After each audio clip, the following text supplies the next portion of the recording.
Almost half of British Commonwealth wants to ditch monarchy, poll. A survey has indicated that Canada and Australia would vote to become republics if referendums were held. Almost half of the overseas countries in which King Charles III is head of state would vote to become republics if given the opportunity, a new poll has found. The survey conducted by former Conservative Party Deputy Chairman Michael Ashcroft suggests that 6 of the 14 overseas countries within Britain's Commonwealth realm, including Canada and Australia, would prefer to ditch the monarchy. Among Australian respondents, 42% were in favour of becoming a republic, with 35% opposing the idea. Canada saw a greater disparity, according to Ashcroft's data, with 47% pushing to be a republic and just 23% objecting. The Bahamas, Jamaica, the Solomon Islands, and Antigua and Barbuda would also vote to remove King Charles as head of state, the poll suggests. The reasoning for the results appears varied. Some respondents in Caribbean countries cited past colonialism as the motivation for their answers, while elsewhere people said that they believed becoming a republic would bring tangible benefits. Canada was among 4 countries in which polling supported the view that the monarchy is a racist and colonialist institution and we should have nothing to do with it. An Australian respondent told the survey, "Britain is just like a distant memory. If anything, we're just following in the footsteps of whatever the US is doing." A Canadian citizen argued that the monarchy is no longer real to the modern day. A separate poll conducted by Ashcroft ahead of Saturday's coronation of King Charles found that support for the monarchy in Britain remains high, but this appears to be in stark contrast to the sentiment beyond the UK's borders.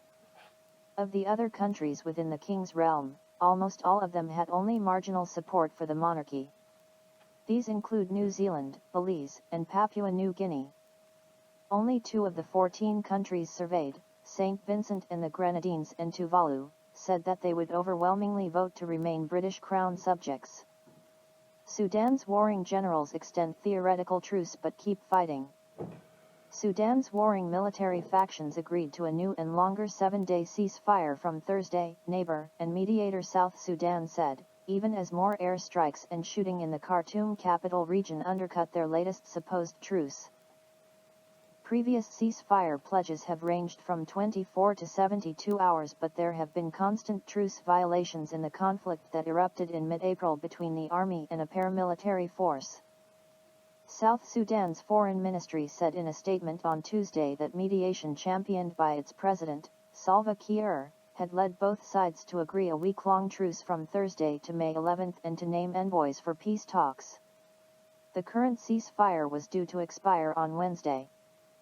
It was unclear, however, how Army Chief General Abdel Fattah al-Burhan and Paramilitary Rapid Support Forces, RSF, Leader General Mohammed Hamdan Dagalo would proceed. On Tuesday, witnesses reported more airstrikes in the cities of Omdurman and in Bari, both on the opposite bank of the Nile River from Khartoum. Al Jazeera television said Sudanese army warplanes were targeting RSF positions, and anti-aircraft fire could be heard from Khartoum. India's embassy in Khartoum was stormed and looted, Sudan's army said in a statement, citing a report from the ambassador. Saudi Arabia's foreign ministry said early on Wednesday that the building in Khartoum that houses its cultural mission was similarly vandalized and looted by an armed group. No casualties were reported. Army jets have been bombing RSF units dug into residential districts of the capital region. Conflict has also spread to Sudan's western Darfur region, where the RSF emerged from tribal militias that fought alongside government forces to crush rebels in a brutal civil war dating back 20 years. Top Sweden Democrat calls EU straitjacket, urges Swedes to rethink membership. According to National Conservative Sweden Democrats leader Jimmy Åkesson, the EU has become a democratic problem for Sweden, with legislation imposed by unelected Brussels bureaucrats gaining too much influence over member states' decision-making, to the point of making national general elections meaningless. The Sweden Democrats, an external but key ally to the current minority government, have unleashed a wave of criticism against the European Union in an article penned by its perennial leader, Jimmy Åkesson. The top Sweden Democrat minced no words as he called for an evaluation of the nation's membership in the Union in earnest. In the opinion piece, Assange compared the EU to a straitjacket where German, French, and Polish politicians decide which car Swedes can buy, how expensive the fuel should be, and what types of trees Swedes can chop down on their own land. According to the top Sweden Democrat, EU legislation risks having so much influence over the country's decision-making that Sweden's own general elections will soon have no meaning. Other countries' politicians and bureaucrats, whom we cannot elect or depose, today have greater influence over Swedish legislation than me and my elected colleagues in Sweden's Riksdag, he wrote. Sweden has simply given away significant parts of our right to decide over ourselves. Even if we are represented in the Union by our own politicians, we are far too small in the context to make any real difference. Of course we can't have it that way, Assange added, calling it amazing that 60% of all decisions in Swedish municipalities are influenced by the EU. Assange warned furthermore that the EU's influence over member states was growing and envisaged an ongoing power shift to Brussels. He directed particular attention to the EU's desire to control immigration policy, one of the key issues for the party running on an anti-immigrant platform. There is also a broad support among the Swedish people for a strict immigration policy. Despite this, today there is an imminent risk that the EU will make decisions that go in the exact opposite direction if we fail to act, Assange stressed. Lastly, Assange cited other member states that use the Union for their own gain and urged Sweden to do likewise. It is time to take payment for all the hundreds of billions of kronor we have shipped off to the EU, he mused. It is no longer about what we can do for the EU, but rather what the EU can do for us, he concluded with a paraphrase of JFK's famous words. The Sweden Democrats have always had a negative attitude towards Swedish EU membership, yet dampened their criticism in recent years somewhat to appease their newfound liberal conservative allies, which finally dropped to the cordon sanitaire around the party after a record showing in last year's general election, in which they finished second with 20.5% of the vote. Following the 2022 election, the Sweden Democrats became a linchpin of the minority government led by the strongly pro-EU liberal conservative moderates, rendering key legal support while staying short of any cabinet posts. South Korea community doctors launch strike in protest over nursing law. More than 10,000 South Korean community doctors and certified nursing assistants went on strike on Wednesday, protesting a nursing bill they fear will hurt their jobs, even as it improves nurses' pay and working conditions.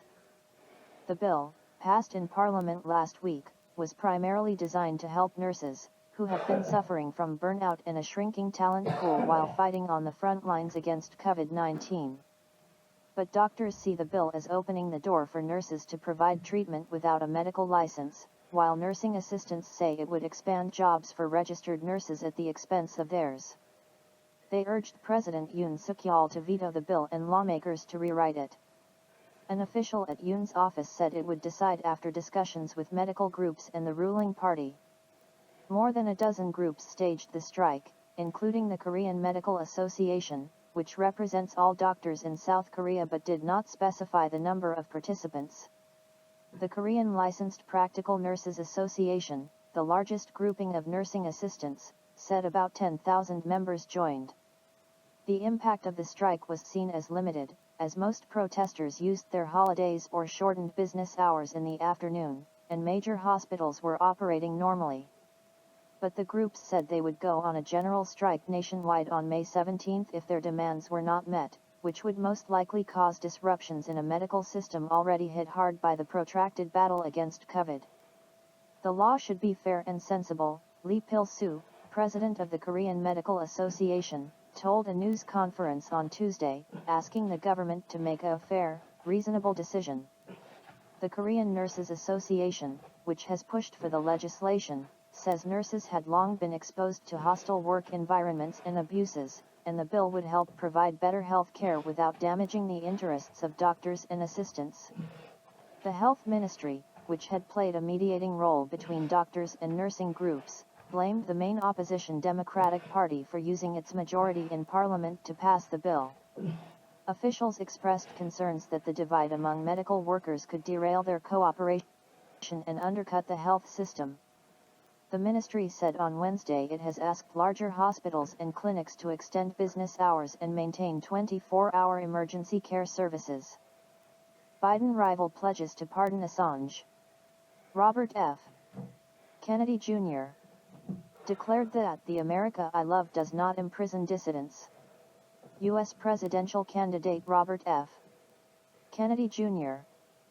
has vowed to pardon brave truth-tellers including WikiLeaks founder Julian Assange, who is currently being held in a British high-security prison as he fights extradition to America. The U.S. actively persecuted journalists and whistleblowers instead of championing free speech, Democratic contender Kennedy tweeted on Tuesday. "This isn't the Soviet Union. The America I love doesn't imprison dissidents." The Australian-born Assange is effectively facing a lifetime sentence for his role in the leaks by U.S. military whistleblower Chelsea Manning. Assange was arrested in Britain in 2019 after Ecuador revoked his political asylum, allowing police to enter its embassy in London, where he had been holed up for 7 years. Assange was then sent to Belmarsh Prison, a facility ordinarily used to house some of the most dangerous criminals in the UK. Kennedy, who is seeking the Democratic Party's nomination for the 2024 presidential election, said he would pardon both Assange and Manning. The latter spent 7 years in U.S. custody after leaking troves of classified materials to WikiLeaks in 2010, but had her sentence commuted by then-President Barack Obama in 2017. The U.S. government has accused Assange of encouraging and facilitating Manning and is aiming to extradite him for trial. Assange's defenders have argued that his trial would set a dangerous precedent, and that his actions were no different from other publishers of classified documents who sought to protect their sources. Kennedy named a number of other brave truth-tellers who deserve similar exoneration, including Edward Snowden, who now resides in Russia. Instead of prosecuting them, the presidential hopeful pledged he would investigate the corruption and crimes they exposed. Kennedy is among 3 people to have formally announced their bids for the Democratic nomination. While incumbent President Joe Biden is the front-runner, Kennedy is polling at 19%, with author Marianne Williamson trailing at 9%, according to a recent Fox News survey. The Biden administration has said it has no plans to drop the charges against Assange, despite calls by media freedom advocates. Critics have accused Washington of hypocrisy, citing its habit of lecturing other nations over press freedoms. Nobody wants to war. Yet again, the U.S. Army expects to miss its recruiting goal of 65,000 new soldiers to enlist, after having already fallen short of its goal the year prior by 15,000 active-duty recruits. The Army is even seeing issues with retaining their part-time soldiers. Nearly all branches of the U.S. military are presently struggling with recruiting soldiers. Army planners say only about 23% of 17 to 24-year-olds who are interested in joining the military are able to meet the requirements to do so, with many failing the entrance exam or being too overweight to serve. However, those who nearly passed their exam or did not have too high of a body fat count were able to apply for pre-basic training, which allowed for 3,300 out of 4,000 applicants to go on to basic training.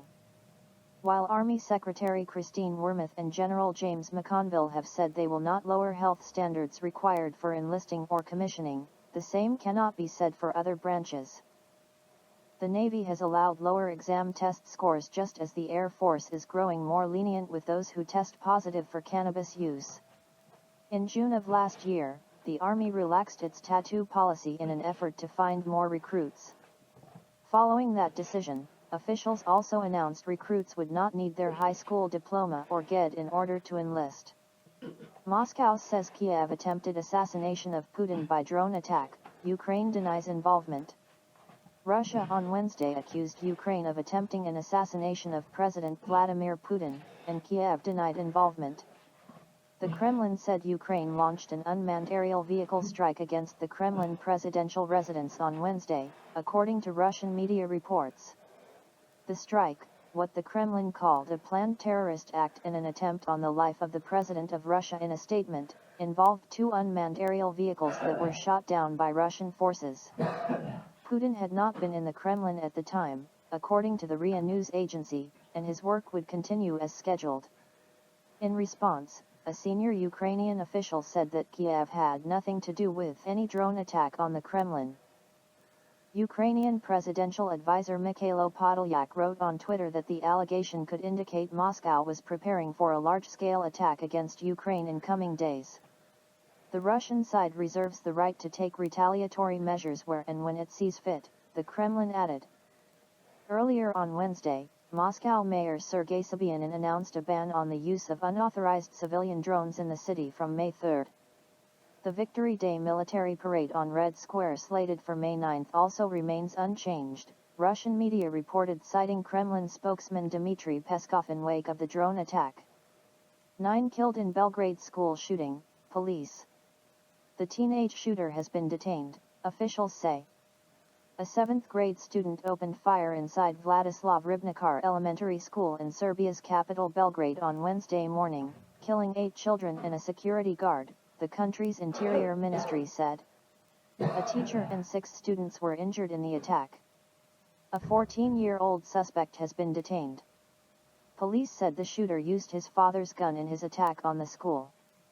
According to Veserny Novosti, the assailant was armed with 2 handguns and had 3 Molotov cocktails in his backpack.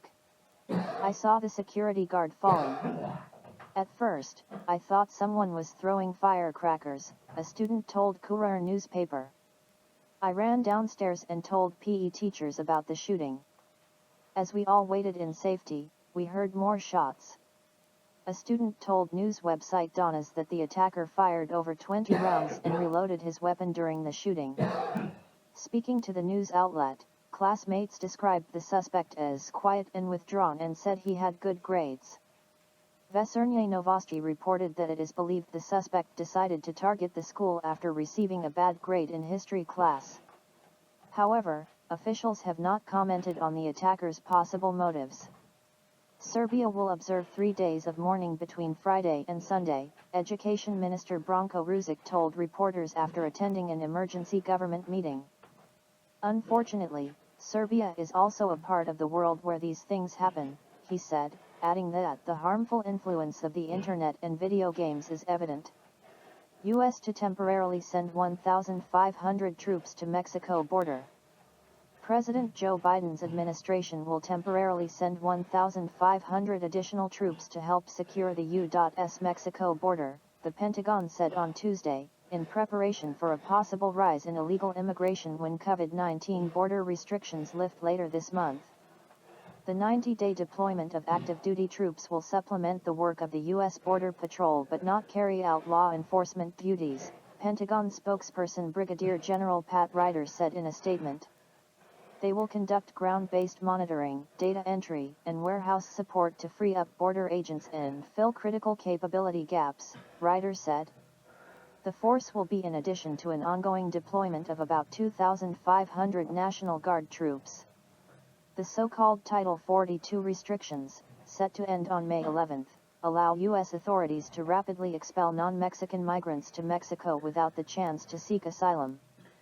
Biden, a Democrat running for re-election in 2024, has grappled with record numbers of migrants caught illegally crossing the U.S. Mexico border since he took office in 2021. Republicans have criticized Biden for rolling back the hardline policies of Republican former President Donald Trump, the frontrunner for his party's nomination. Some Democrats and immigration activists also have lambasted Biden for gradually toughening his approach to border security. Senator Bob Menendez, a Democrat and chair of the Senate Foreign Relations Committee, said Biden's decision to send troops was unacceptable. Trying to score political points or intimidate migrants by sending the military to the border caters to the Republican Party's xenophobic attacks on our asylum system, Menendez said in a statement. The 1,500 troops could arrive at the U.S. Mexico border by May 10, Ryder said during a briefing. The Pentagon is looking at ways to replace the active duty personnel with those from the reserve force, he said. Mexican President Andrés Manuel López Obrador, when asked about the troop deployment in a news conference, said the U.S. is a sovereign nation and that Mexico respects its decisions. U.S. military troops have been used to help secure the border during previous presidential administrations, including Republican George W. Bush, Democrat Barack Obama and Trump, who deployed thousands of active duty and National Guard troops. White House Press Secretary Karine Jean-Pierre called such deployments a common practice. Pentagon leaders have long been frustrated about military deployments to the border, privately arguing that the mundane tasks are better suited for law enforcement agencies and can affect military readiness. Immigration advocates have criticized previous efforts to send troops to the border. People seeking asylum should be met with humanitarian professionals, welcoming volunteers, and medical and mental health professionals. Not soldiers, tweeted Bilal Askarier, interim campaign manager of the #WelcomeWithDignity campaign. Preserving Ukraine as independent country not in U.S. plans, Russian Security Council. Preserving Ukraine as an independent nation is not in the plans of the United States, Russian Security Council Secretary Nikolai Patrushev has said. And today the White House easily continued the war with Russia to the last Ukrainian, Patrushev said in an interview with the Izvestia Daily. At the same time, the preservation of Ukraine as a state is not included in the U.S. plans. The recent wide-ranging interview, however, also saw the official speak to the U.S. repeated practice of violating international agreements and the ratcheting up of NATO troops along the Russian border, among other hot-button topics. Patrushev commented that the U.S. does not know what war is in reality as their country hasn't experienced such level of hostilities on their soil since 1865, underscoring how the Biden White House is continually violating international agreements as it prepares to resume nuclear tests. Therefore, their elites easily talk about the need to arm themselves, inflict a military defeat in Russia, and prepare for new wars, Patrushev said. They violate international agreements and blatantly prepare to resume full-scale atomic tests. Adding to the point of discussion, the secretary noted the West is actively using terrorist and extremist organizations against Russia, just like in the 1990s in the North Caucasus. Deceitfully declaring the importance of the fight against terrorism, the West is actively using terrorist and extremist organizations against Russia, using methods that it used in the 1990s in the North Caucasus, he pointed out. Momentarily switching gears to NATO's presence along the Russian border, Patrushev stated the defense bloc has only continued to increase its troop numbers despite past requests from Moscow to stand down. NATO has deployed additional military contingents in the countries of Eastern Europe, he said, adding that about 60,000 American troops are stationed in the region. The Russian official further indicated that the alliance has boosted the intensity of operational and combat training of troops. Munich Security Conference and Russian resources.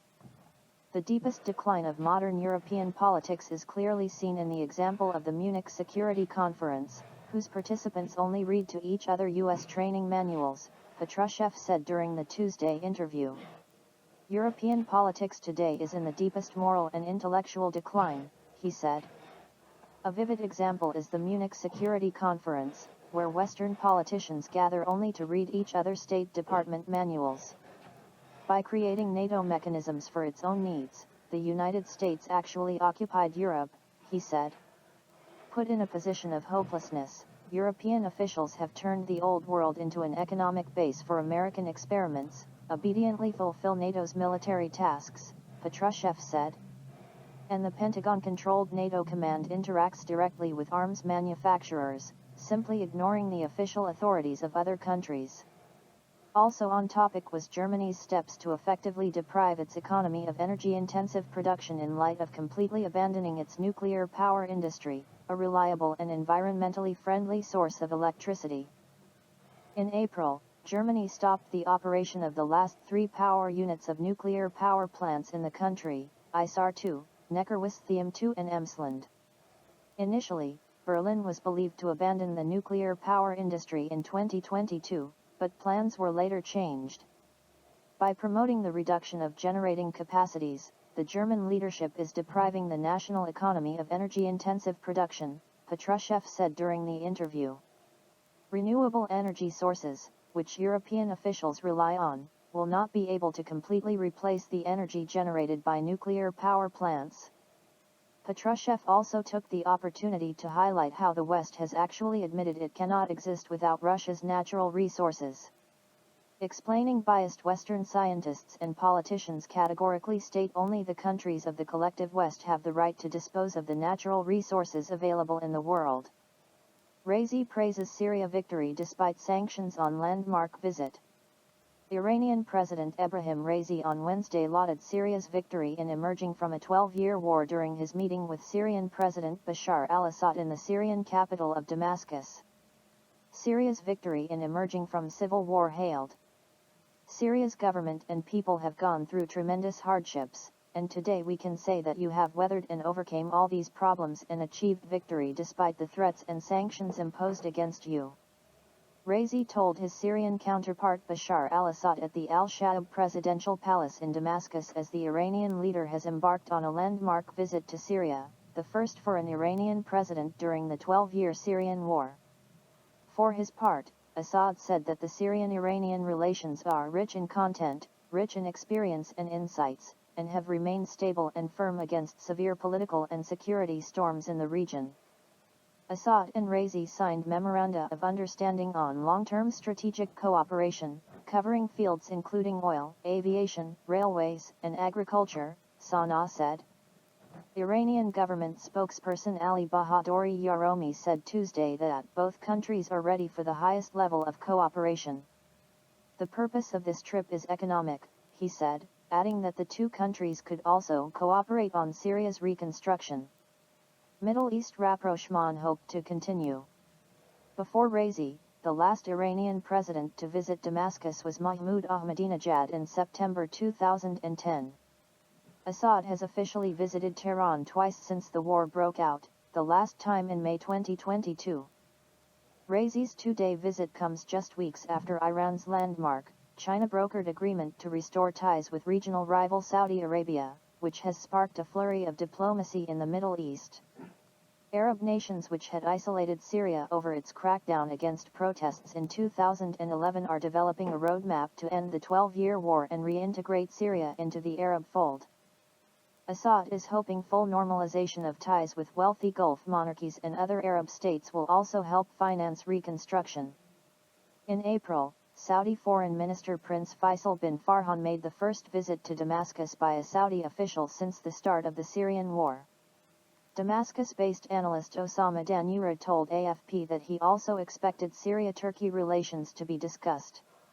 Tehran has been part of four-way talks with Damascus, Moscow, and Ankara seeking to repair Syria-Turkey ties, which were severed at the start of the conflict. U.S. boosts military presence at border. The move comes days after the White House authorized the use of reserve troops to combat the international drug trade. The U.S. military has said it will deploy 1,500 soldiers to the border with Mexico in order to fill critical capability gaps, saying additional manpower is needed due to personnel shortfalls at the Customs and Border Protection Agency, CBP. The Pentagon announced the decision on Tuesday, after Defense Secretary Lloyd Austin approved a temporary deployment to assist CBP efforts at the southwestern border, at the request of the Department of Homeland Security. For 90 days, these 1,500 military personnel will fill critical capability gaps, such as ground-based detection and monitoring, data entry, and warehouse support, until CBP can address these needs through contracted support, Pentagon spokesman Pat Ryder said in a statement, adding that military personnel will not directly participate in law enforcement activities.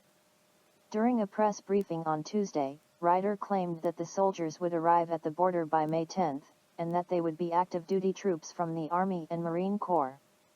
However, he said the military is looking for ways to replace these deploying forces with reservists or National Guard personnel after the 90 days are up, in order to return those active-duty forces back to their home stations. There are currently around 2,500 troops deployed at the border, most from the National Guard, who are assisting CBP with detection and monitoring and aviation support, the Pentagon spokesman continued. Asked whether the increased militarization at the border was in line with President Joe Biden's vows to overhaul U.S. immigration policy, White House Press Secretary Karine Jean-Pierre argued the deployment was a common practice and stressed that military personnel will not be interacting with immigrants or migrants. Instead, by serving in other roles. She said the troops will free up Border Patrol agents to perform their critical law enforcement duties. Over the weekend, Biden issued an executive order authorizing Secretary of State Antony Blinken and Secretary of Homeland Security Alejandro Mayorkas to use active-duty ready reserve troops at the US-Mexico border to fight the illegal drug trade, which he deemed an extraordinary threat to U.S. national security. The order came after the White House declared a national emergency in relation to international drug trafficking in 2021, handing the president additional powers to address the issue. A number of Biden's Republican rivals, including 2024 hopeful and former President Donald Trump, have also proposed military solutions to problems at the border. In March, a group of 20 GOP lawmakers put forward a bill that would designate various drug cartels as foreign terrorist organizations, while the Senate has proposed similar legislation, as well as a dedicated task force to take on drug gangs. China sees over 274 million domestic trips during Labor Day holiday 2023. China's Ministry of Culture and Tourism announced on Wednesday that a total of 274 million domestic trips were made nationwide during the Labor Day holiday in 2023, a year-on-year increase of 70.83%, surpassing the 2019 level for the same holiday. During the holiday, domestic tourism revenue amounted to 148.056 billion yuan, around $21.42 billion, a year-on-year increase of 128.9%, said the ministry. This can be seen as a turning point in China's tourism sector. Travel-hungry citizens started to head for tourist attractions across the country on the eve of the holiday. The long-lost hustling and bustling is back. Observers believed the lucrative Labor Day holiday added fuel to the strong momentum of China's tourism recovery. Data from the Ministry of Culture and Tourism shows that more than 1.2 billion domestic trips were made in the first quarter, bringing in 1.3 trillion yuan of tourism revenue, up 46.5% and 69.5% year-on-year, respectively. With the pent-up demand for travel greatly unleashed, many cities that were once little known became new tourist destinations, some of which are referred to as emerging online celebrity cities. Zibo City in East China's Shandong province has become a smash hit since March, with hundreds of thousands of foodies flocking there for the local specialty barbecue. It is estimated that the city with a population of about 4.7 million will receive approximately 120,000 tourist visits during the Labor Day holiday, a formidable year-on-year surge of 2,000%.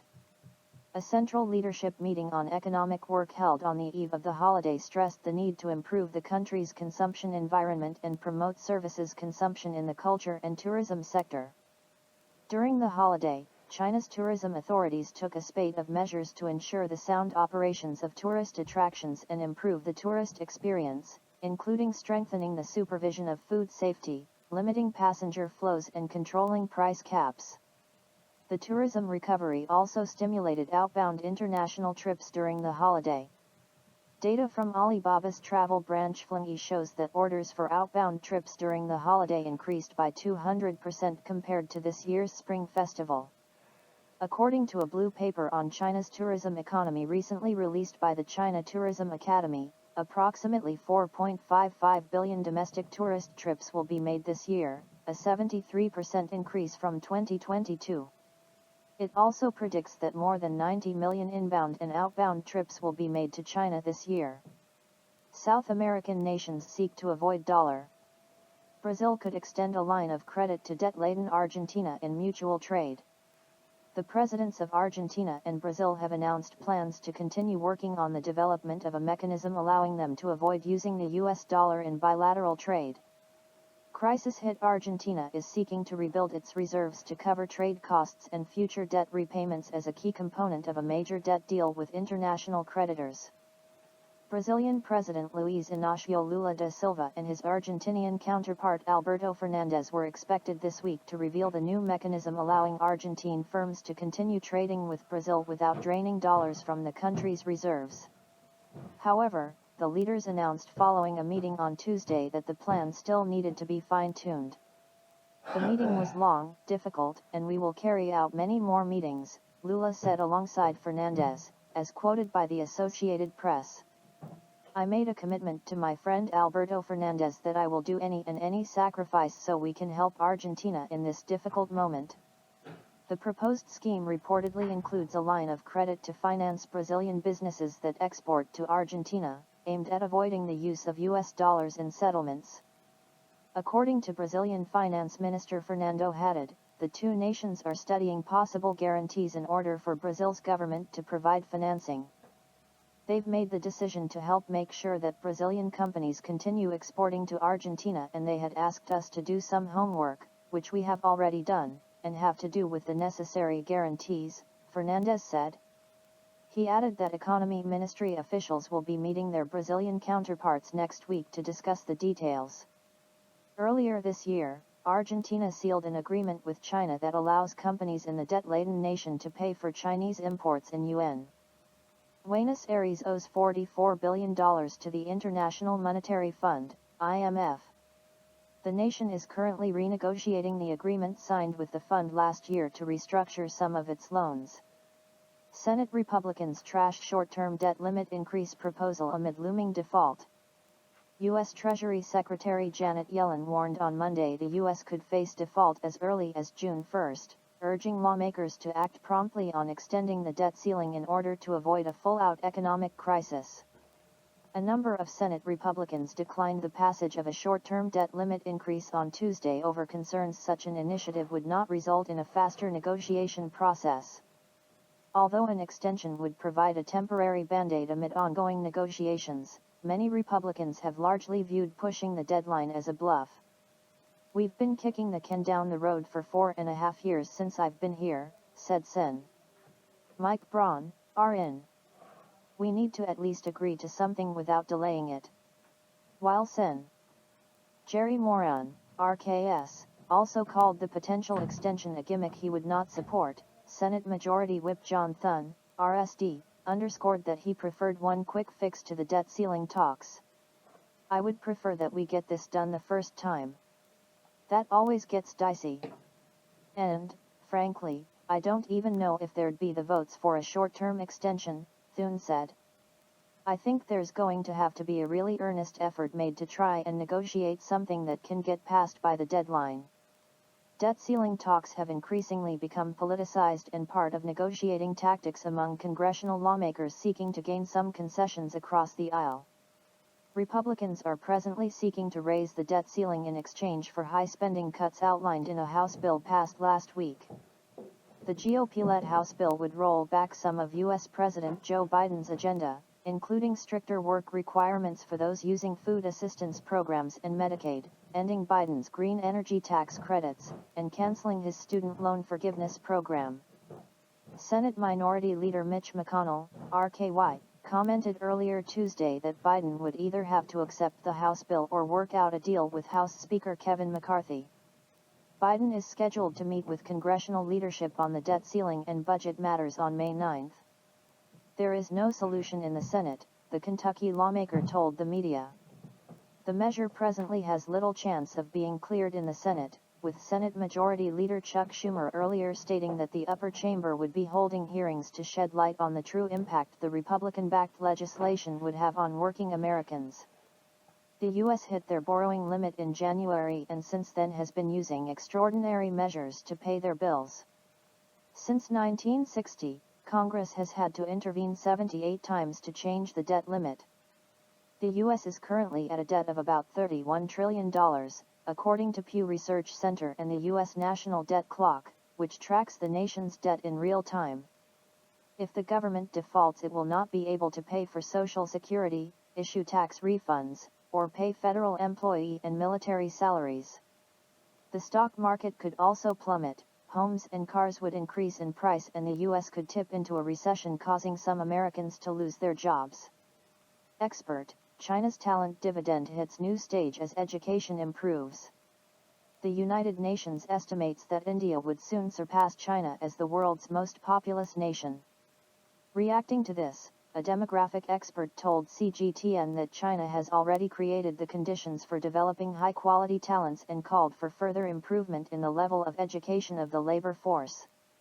China amended the compulsory education law in 2006, which instituted the 9-year compulsory education system. The country began its education reforms in 1999 to expand its higher education system. The effectiveness of these two reforms is extraordinary, and many of us may have underestimated their importance, said Cai Feng, chairman of the Academic Committee of China Finance 40 Forum, and chief expert of the national think tank of Chinese Academy of Social Sciences. The reforms were to ensure that our current workforce has a relatively high level of education, which is a basic condition for higher quality talents, he added. However, CAI cautioned that the advancement of quality of new talents will slow down in the future, and there is a need for a major breakthrough in the education system and development strategy to further improve the education level of the future labor force. CAI said that another growing trend is the gradual delaying of statutory retirement. He argued that the core concern for older workers to continue working is whether they are able to adapt to changes in the labor market. To address this issue, he suggested that the government's public employment services should prioritize improving the training of employees. We also need to provide them with better information about the labor market, so that the labor supply can match the demand, he added. These measures, in the face of an evolving demographic landscape, can help ensure the continued employment of older workers and improve the overall quality of China's labor force, according to CAI. Chinese authorities pledged to utilize fiscal and monetary measures in prioritizing employment in 2023. With over 11 million students expected to graduate this year, the government has set the target urban unemployment rate at around 5.5%. I will sell rillettes on Red Square if I wish, former French PM tells Inquiry. François Fillon, who once held roles in Russian energy firms, has been formally questioned over alleged links with Moscow. Former Prime Minister of France François Fillon has stated during a parliamentary hearing on his alleged ties to the Kremlin that he hadn't received a centime from Russia in his political or private life. Fillon, who served as premier under President Nicolas Sarkozy from 2007 to 2012 and was the Republican Party nominee in the 2017 French presidential election, appeared on Wednesday before the Commission of Inquiry into Political, Economic, and Financial Interference from Foreign Powers. According to Le Figaro, claims against Fillon have been leveled in connection with his positions on the boards of directors of Russian energy companies Sibir and Zarubazhneft. Fillon had held those positions since 2021 but left both after the start of the military operation in Ukraine. In response to allegations of Russian ties, the former PM countered that he considered himself as having retired from public life in 2017 and therefore within his rights to work in the private sector, just as anyone else. I lead my professional career as I see fit. If I want to sell rillettes on Red Square, I will sell rillettes on Red Square, argued Fillon, the former mayor of Sable-sur-Sarthe commune, which is famous for its rillettes du man's meat delicacy. When asked about foreign interference, Fillon replied, "Yes, I encountered it. Most of the time, it came from a friendly and allied country called the United States. I was listened in on with President Sarkozy for 5 years by the U.S. National Security Agency. Alleged Russian interference would not affect him in any way," the ex-French premier stressed. The Commission of Inquiry into Foreign, and particularly Russian, interference was launched by Marine Le Pen's National Rally Party, RN, at the end of 2022. In addition to Fillon, several other politicians have also been questioned. Fillon was sentenced in 2020 to 5 years in jail with 3 then suspended, and a hefty fine, over an embezzlement scandal. He was found guilty of paying his wife hundreds of thousands of euro from public funds for a minor job she was assigned to. The veteran politician has been barred from running for any public office for at least a decade as part of his punishment. Godfather of AI leaves Google, warning tech dangers in ChatGPT era.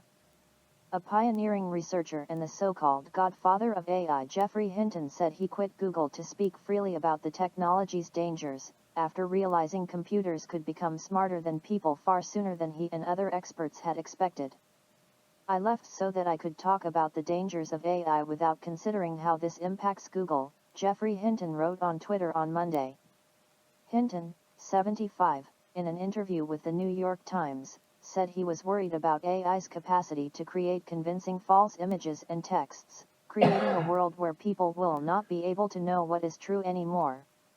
Over his decades-long career, Hinton's pioneering work on deep learning and neural networks helped lay the foundation for much of the AI technology we see today. There has been a spasm of AI introductions in recent months. San Francisco-based startup OpenAI, the Microsoft-backed company behind ChatGPT, rolled out its latest AI model, GPT-4, in March. Other tech giants have invested in competing tools, including Google's Bard. Since announcing his departure, Hinton has maintained that Google has acted very responsibly regarding AI. He told MIT Technology Review that there's also a lot of good things about Google that he would want to talk about, but those comments would be much more credible if I'm not at Google anymore. Google confirmed that Hinton had retired from his role after 10 years overseeing the Google research team in Toronto. Hinton declined further comment Tuesday but said he would talk more about it at a conference Wednesday. AI chatbots are quite scary. Some of the dangers of AI chatbots are quite scary, Hinton told the BBC.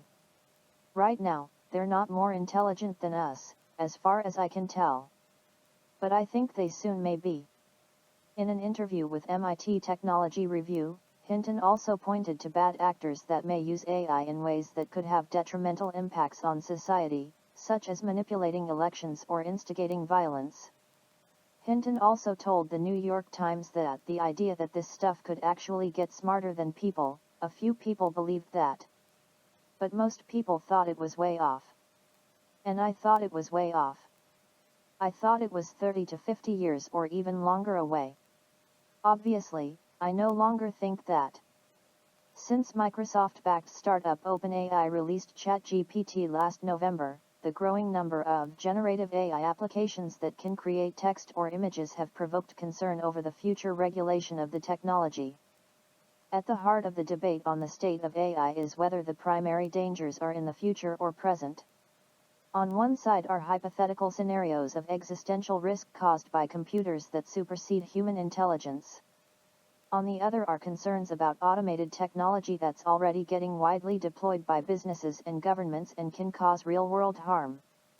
For good or for not, what the chatbot moment has done is made AI a national conversation and an international conversation that doesn't only include AI experts and developers, said Alondra Nelson, who until February led the White House Office of Science and Technology Policy and its push to craft guidelines around the responsible use of AI tools. AI is no longer abstract, and we have this kind of opening, I think, to have a new conversation about what we want a democratic future and a non-exploitative future with technology to look like, Nelson said in an interview last month. The Times quoted Google's chief scientist, Jeff Dean, as saying in a statement, "We remain committed to a responsible approach to AI. We're continually learning to understand emerging risks while also innovating boldly." That so many experts are speaking up about their concerns regarding the safety of AI, with some computer scientists going as far as regretting some of their work, should alarm policymakers, said Dr. Carissa Velais, an associate professor in philosophy at the University of Oxford's Institute for Ethics in AI. The time to regulate AI is now. Can advanced alien civilizations eavesdrop on Earth? The team behind the new research has simulated radio leakage from mobile towers around the globe in order to try and determine whether someone in outer space might pick up these signals.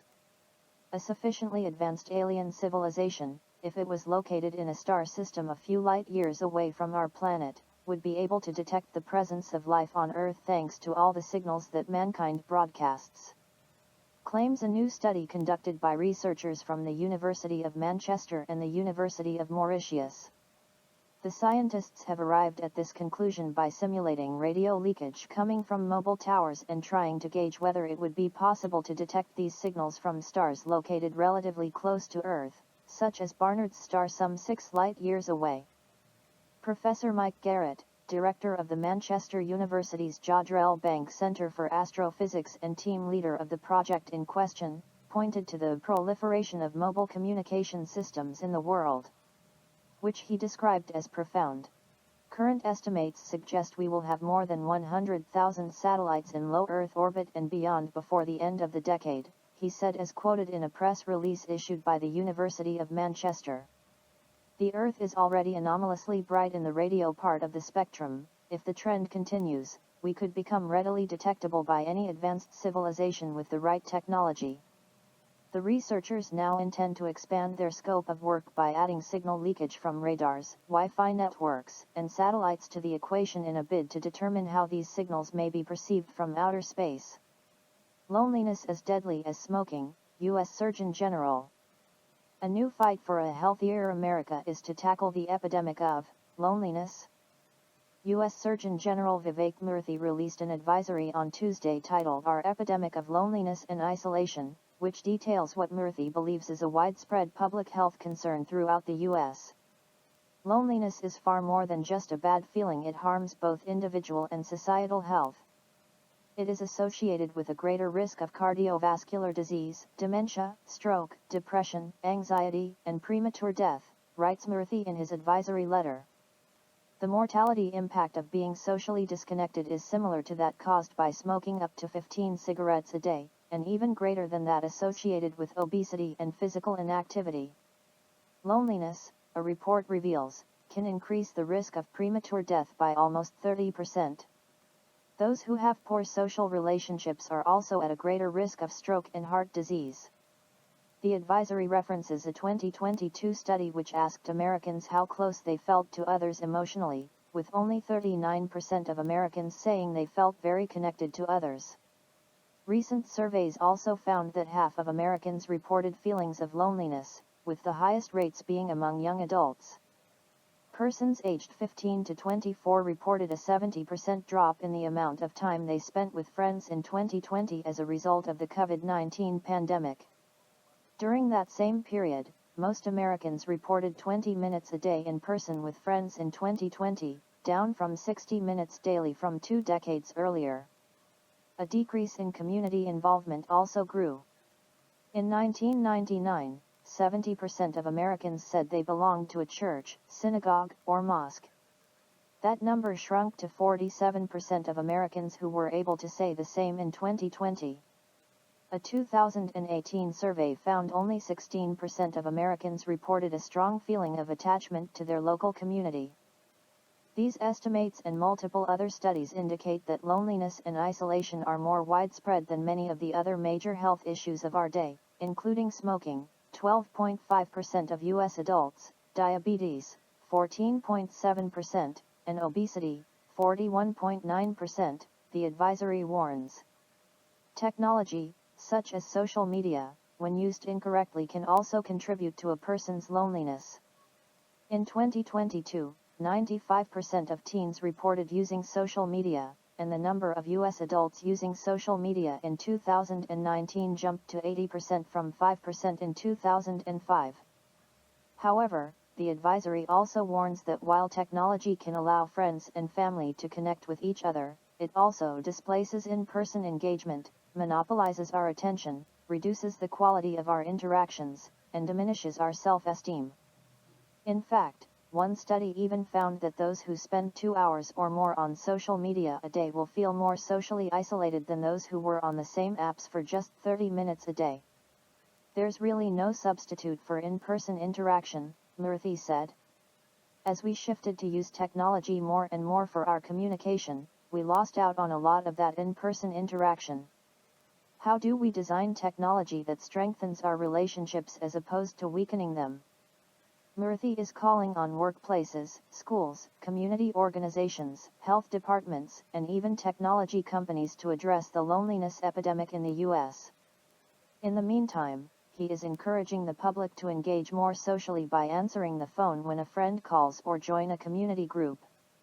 Astronauts to relocate SpaceX spacecraft's docking port on Space Station.